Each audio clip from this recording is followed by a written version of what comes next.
Өдөр бүр нээлттэй байж ард эрэгтэйгээ хамтран ажилладаг Цөмийн энергийн газар энэ сарын 4-ний өдөр Чингисийн талбайд нээлттэй өдрөлгийг зохион байгууллаа. Монгол улсад цөмийн технологиг нэвтрүүлж цөмийн болон цацрагийн аюулгүй ажиллагааг хангаж ажиллаад хагас зуун жилийн түүхийг бүтээжээ. Эх орныхоо бүхий салбарт хэрэгжүүлсэн энэхүү ололтоо нэгтгэн дүгнэж үйл ажиллагаагаа олон нийтэд дэлгэрэнгүй танилцуулах зорилгоор энэхүү өдрөлгийг өргөн зарах хүрээтэй тэмдэглэсэн юм а.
Өнөөдөр бол цөмийн технологи хэрэгжилж байгаа 29 байгууллага ирж оролцож байна.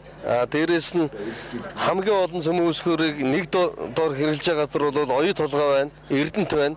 Эрдэнэт бол жишээлбэл Монголын одоо төсөвд нэлээд жинтэй хувийн оруулах төсөв бүрдүүлдэг газар. Энд бол цөмийн технологи ихээр хэрэгжилж байгаа гэдэг бол хаана дэвшилт технологи, хаана уулуурхан өндөр хөгжин тэндэл цөмийн технологи өндөр хэрэгжилж байгаа.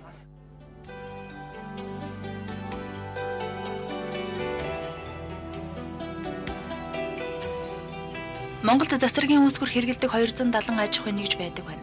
Зөвхөн ангаах ухааны салбарт 10,000 гаруй төрлийн изотил хэрэглэж байна.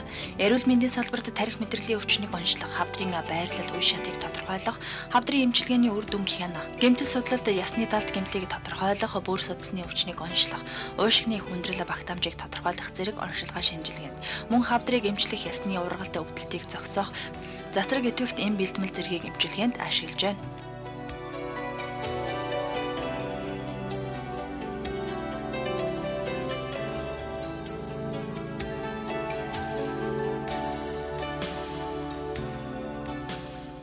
За хорт хавдраар одоо гэж онцлогдсон өвчтөнгүүдэд эмчилгээнийхэн нэг чухал хэсэг нь бол туяа эмчилгээ болдог. За туяа эмчилгээг бол одоо мэс эмчилгээтэй болон хим эмчилгээтэй одоо хавсарч хийдэг, дангаараа ус хийдэг юм би.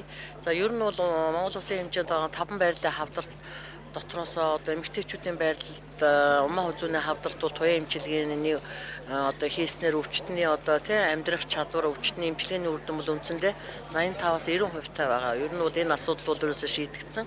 За сүүлийн үед бол мэдээж туяа эмчилгээнд бол цөмийн технологи дээр шин технологиуд орж ирж байгаатай холбоотой манайхаас тоног төхөөрөмжийн шинжилт дээр одоо бас хийгдэж байна.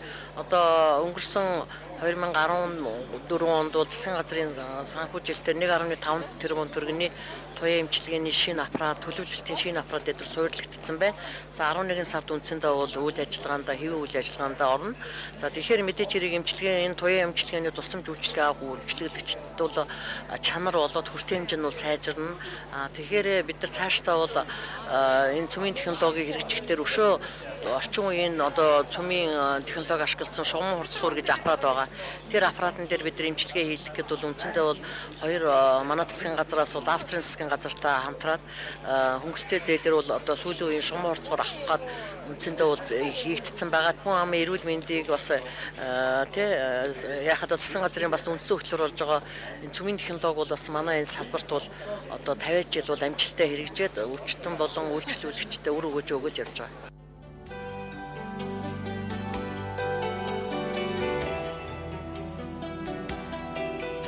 Үүнтэй холбогдуулан улсын хилээр цөмийн материал засваргийн үүсгүүр тээвэрлэх засвар гитвэгт материалын хууль бус хөдөлгөөний хянах ажлын хүрээнд Монгол улсын хилийн 15 бомбод явган зорчигч тээврийн хэрэгсэл галт тэргийг шалгах зориулалт бүхий засваргийн хянаалтын 80 мониторыг суйрлуулан үйл ажиллагаанд нь хяналт тавин ажиллаж байна. Цөмийн энергийн нээлттэй өдөрт нийт 29 албан газар байгууллага оролцож өөрсдийн үйл ажиллагааны талаар танилцууллаа.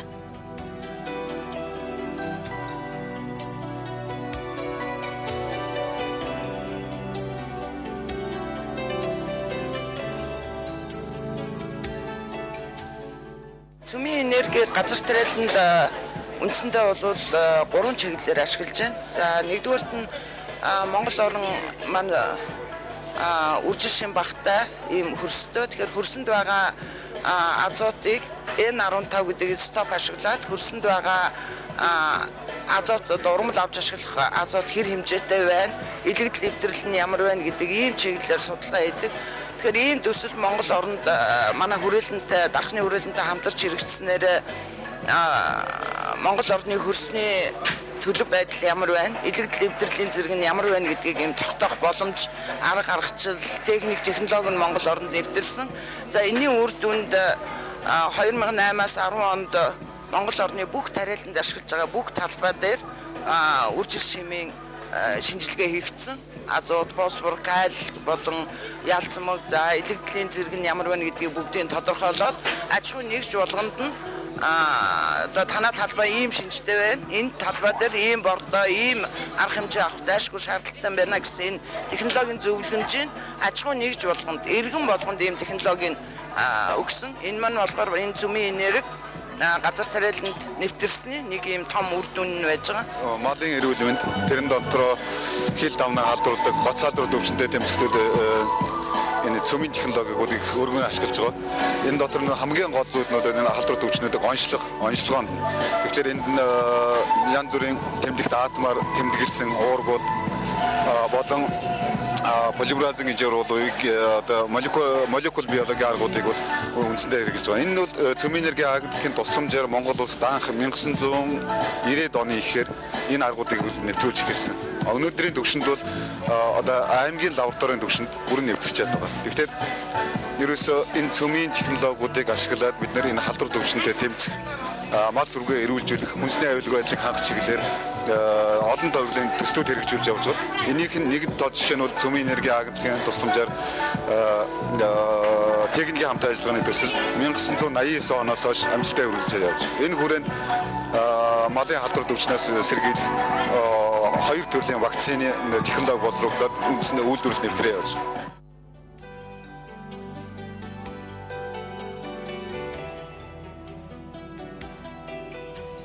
Үйл ажиллагааны хүрээнд иргэдэд салбарын талаарх онцлог мэдээлэл зөвлөмжийг өгөхөөс гадна иргэдийн дунд хөгжөөнд тоглоом, асуулт хариултын анхаа тэмцээнийг зохион байгуулж, оролцогчдод цөмийн энергийн талаар мэдлэг мэдээлэлээ ахиулсан юм а.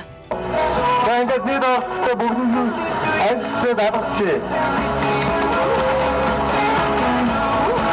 Цөмийн энергийн газар хэдэн онд байгуулагдсан бэ? 2008 он. За зөвхөн Монгол улсад цөмийн энергийн комисс хэдэн онд байгуулагдсан бэ? 1960 он. За зөвхөн танд баяр хүргэе. Монгол улс олон улсын атомын энергийн агентлаг хэдэн онд гишүүнээр хэлсэн бэ? 76 он. Яавчтай хариулт 3 байна. Чанбро. Яавчтай хариулт 3 байна.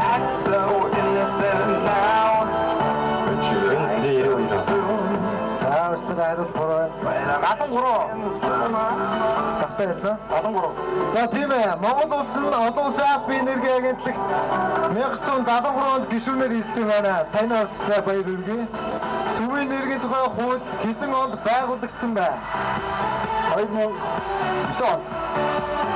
За зөвхөн цөмийн энергийн тухай хууль маань 2009 онд анх батлагдсан юм а. Засгийн газрын тохируулагч агентлаг цөмийн энергийн газрын дарга хэн бэ?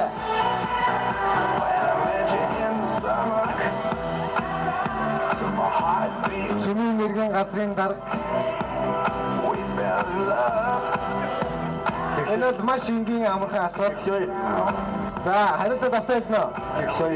За тийм ээ Монгол Улсын Цөмийн энергийн газрын дарга Норвегийн тэгшгүй. Монгол Улсад цөмийн онц зүүн лаборатори хэдэн онд анх байгуулагдсан бэ?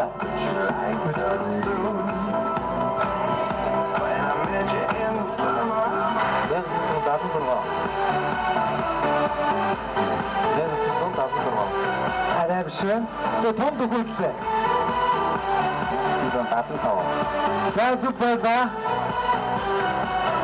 Цөмийн энергийн газрын цацрагын хэлтийн лаборатори хэдэн онд анх байгуулагдсан бэ? 2007. За буруу байна. 2010.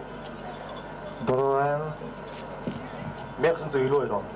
За арай хол зөвлөж байна. Хэтрээд биш оролцогчнороо 2001 он. Бүр даваа явчлаа. 1976. За зүг байна. За дараагийн асуулт анхааралтай сонсоорой. Эрчим хүчний их үүсвэрүүдийг нэрлэнэ үү? Маань. Цөмийн. За. Тос. За. Механик. За зүг байна. Хариултыг хүлээж авлаа. Затраг гэдэг ашигт малтууд эрэг хайх, тусгай зөвшөөрлийн хугацааг сунгуулах хүсэлтийг хэдэн сарын өмнө гаргах вэ? 1 сар. Цөмийн энергийн чиглэлээр явуулах үйлдвэрлэлийн үйл ажиллагаа Монгол Улсын нутаг дэвсгэр дээр яаж явагдах ёстой гэж заасан байдаг вэ? За маш тодорхой зөв хариуллаа. Танд баяр хүргэе. Засгийн газрын 2012-оос 2016 оны үйл ажиллагааны хөтөлбөрт Монгол Улсын нутаг дэвсгэр цөмийн аягдал бууршлагыг хориглох, цөмийн энергийн чиглэлээр явуулах үйлдвэрлэл үйл ажиллагааг Монгол Улсын нутаг дэвсгэр дээр шар нутгаас цааш үргэлжлэхгүй байх талаар тусгасан байдаг юм аа. За саяны оролцогчдод баяр хүргэе. Цөмийн энергийн газрын цацрагын хэлтийн шинжилгээ, тохируулгын лаборатори нь хэдэн онд итгэмжлэгдсэн бэ? 2010 онд. За маш зөв байлаа. Олон улсын атомын энерги агентлагаас Монгол Улсын засгийн газар олон улсын атомын энерги агентлаг хоорондын хамтын ажиллагааны хөтөлбөрийн биелэлтийг хэдэн хувийн амжилтаар үнэлсэн бэ? 92. За хариулт зөв байна. Монгол Улсын ураны батлагдсан нөөц хэдэн тонн бэ? 126 мянган тонн. За баяр хүргэе танд. Монгол Улсын дэргэдэх цөмийн судалгааны төв хэдэн онд байгуулагдсан бэ? 2000-аас. За уучлаарай арай буруу байна. 1964-аас 65 он. За асуултанд зөв хариулсан гэж тооцлоо. Цацраг үдэгт ашигт малтмуудын орд ямар ордын ангилалд хамаарах вэ? Стратеги орд. За хариулт нь маш амжилттай зөв хариуллаа. Эрдэнэтийн зургийг анх хэдэн онд ямар эрдэмтэн нээсэн бэ? 1895 онд Рентген, Вильхельм Конрад Рентген. За асуултанд маш амжилттай зөв хариулсан байна. Цөмийн технологийн судалгаа болон хэрэглээ нь манай оронд аль салбарт анх хэрэглэж эхэлсэн бэ? Судалгаа шинжилгээ. За арай биш юм байна.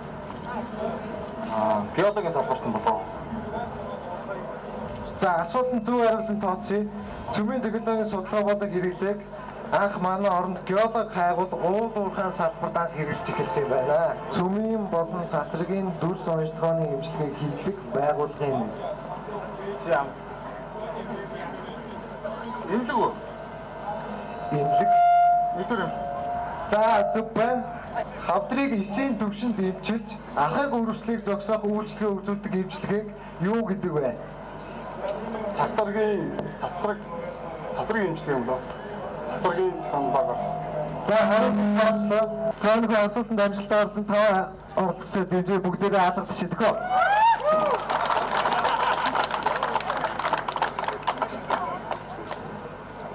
Импортоор оруулж бүхий л төрлийн хүнсний бүтээгдэхүүнд байгалийн болон зохиомол цацраг идэвхтэй бодисын шинжилгээг ямар газар хийдэг вэ?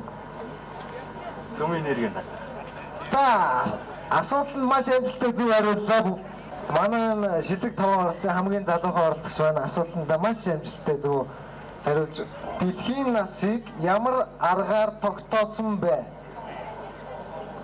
Цөмийн судалгааны аргаар. За хариултаа зөрөгтэй хэлье. Цөмийн судалгааны аргаар. За маш амжилттай зөв хариуллаа. 4.5 тэрбум жилийн настай гэдгийг тогтоосон байгамаа.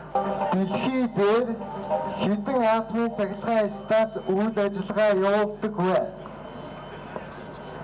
Одоогийн байдлаар 437. За асуулт нь маш амжилттай зөв хариуллаа. Дэлхийн дахина цөмийн 437 реактор яг одоогийн байдлаар ажиллаж байгаа бөгөөд эрчим хүч үйлдвэрлэж байгаа. Зөвхөн 2013 оны эцсээр гэхэд 67 ширхэг цөмийн реактор шинээр ашиглалтанд орж ирсэн байгааг та бүхэнд хэлэхэд зөв бахаа гэж бодож байна. Цөмийн реакторыг ямар зүйлд ашигладаг вэ? Цахилгаан ууж гаргаж. За хариултыг тооцлоо. Цөмийн реактороор эрчим хүч үйлдвэрлэхээс гадна ус төрөгч үйлдвэрлэх, газрын тос, нефтийн бүтээгдэхүүнийг боловсруулах, аливаа үйлдвэрлэл шаардлагатай бүтээгдэхүүн боловсруулах, гудамж талбайг халаах, мөн цэвэр ус үйлдвэрлэх зэрэгт ашигладаг юм байна. За маш шингийн асуулт асууя. За өнөөдөр манай цөмийн энергийн газрын болон цөмийн энергийн газартай хамтдан ажилладаг байгууллагууд өнөөдөр энд нийт хэдэн байгууллага оролцож байгаа вэ? Энэ шилтээсээ сайн харж шипи авч болно. Энэхүү нээлттэй албаны өдөрлөгт маань нийт хэдэн байгууллага оролцож байгаа вэ? 9 байгууллага нь одоо. За уучлаарай. 29 гэж.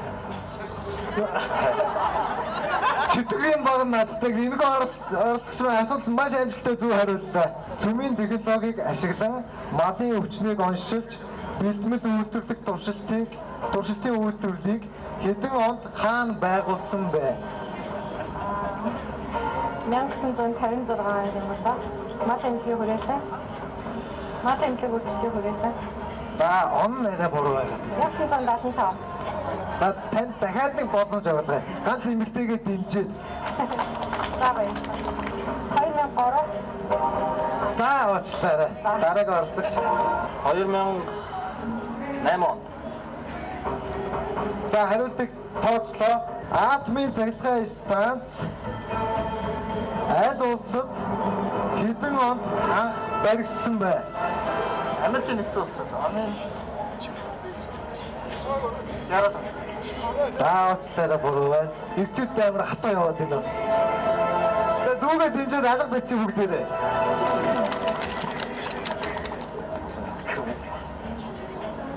Зөвлөлт холбоот улсад 1952 онд Обнис хотод. За яах вэ манайха? За хариултыг тооцлоо. Гэхдээ анхны атомын цахилгаан станц маань зөвлөлт холбоот улсад 1954 онд анх баригдаж ашиглалтанд орсон байгамаа. Энэхүү цахилгаан станц нь одоо 48 жил үр бүтээлтэй ажиллаад 2002 онд бүрэн зогссон байгамаа. За шилдэг оролцогчдоо баяр хүргэе. Мөн оролцогчоо өөрөө танилцуулах хүсье. Намайг гал нэм Гоёнбатар гэдэг Томскотын политехник их сургууль сурдаг баярлалаа.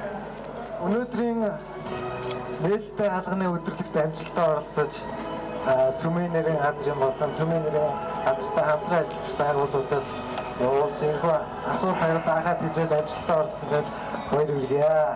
Асуулт хариулт хичээд амжилттай оролцсон шилдэг 2-3 оролцогчтой цөмийн нэрийн газрын дарга ноён дэвшээр гарын бэлгийг гардуулж байна.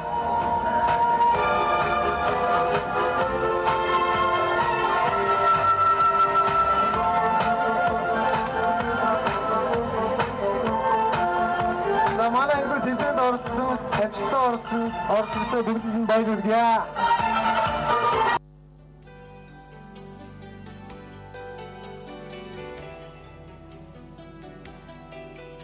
Ийхүү цөмийн энергийн газраас зохион байгуулсан нээлттэй өдөрлөг бүхэл өдрийн турш ард иргэдэд нээлттэй болж өндөрлсөн юм а.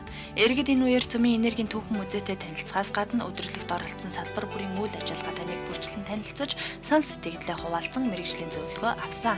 Цөмийн энерги гэмт хэрэгээс урьдчилан сэргийлэхээс эхлээд илрүүлэх, хөдөө аж ахуйн салбарыг хөгжүүлэх, эрдэм шинжилгээний ажилтан шинжээчид судлаачтай өндөр түвшинтэй бэлтгэхийн тулд мөн түүхийн ариун олдвор баялагийнхаа насжилтыг тодорхойлох, уул уурхаагаас олох орлогыг нэмэгдүүлэх, стандартыг тодорхойлох, хүн төрөлхтнийг айдас давтуулж байгаа доох, терроризмтай тэмцэх, утаагүй Улаанбаатарт амьдрахын тулд гээд олон салбар, олон үйл ажиллагаанд цөмийн технологийн ихэнх хэрэглээг эх орондоо нутагшуулж дэлгэрүүлж байна.